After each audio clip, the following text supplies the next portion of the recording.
Welcome to Jerusalem. I'm on the Mount of Olives today with the Kidron Valley behind me. The Kidron Valley, mentioned quite a few times throughout the Hebrew Bible and the New Testament, runs for about 2 miles along the city walls of Jerusalem.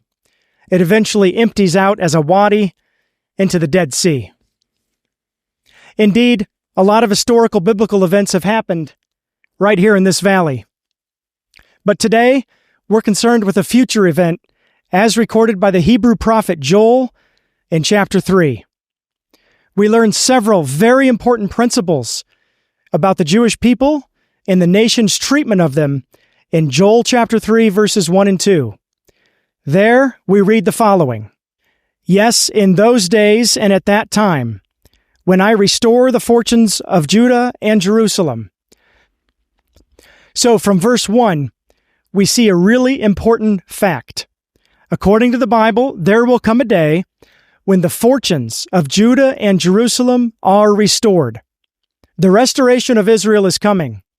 It's mentioned by the prophet Joel, Isaiah, and numerous other prophets. There's going to come a day when Israel will be restored, not only physically, when the city behind me here, Jerusalem, will indeed be the city of the great king again, with the Messiah reigning from Jerusalem in the millennial kingdom. But also, the people of Israel will be restored spiritually.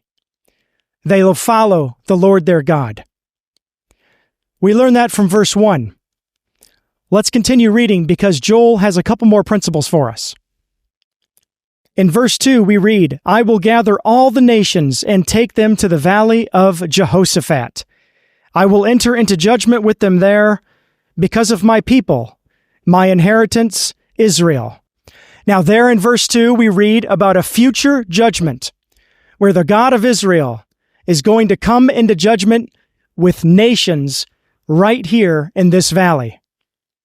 Indeed, this valley is called Jehoshaphat, which means the Lord will judge. And it is here where he will gather nations and judge them.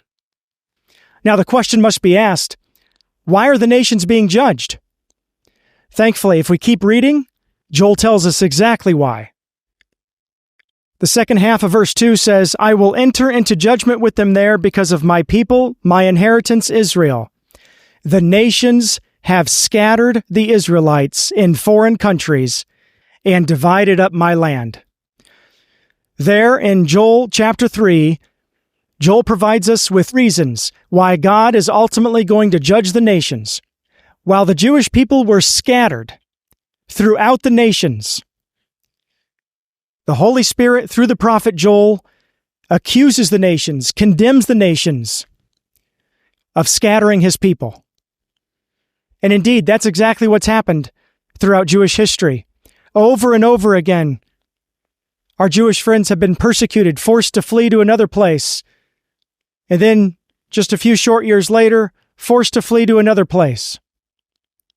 So what's our principle from Joel chapter 3? Well, number 1, political leaders of all flavors, of all stripes, should be very cautious about how they treat this people and this land. There should be no attempt to scatter or persecute the Jewish people. And number 2, if a judgment is coming,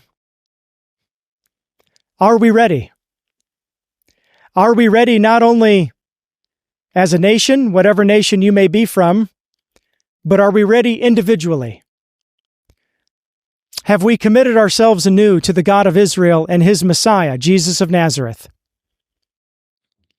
Be sure to like and subscribe on your way out so that you can be notified of all future videos on the Life of Messiah YouTube channel. Until next time, from the Mount of Olives, Shalom.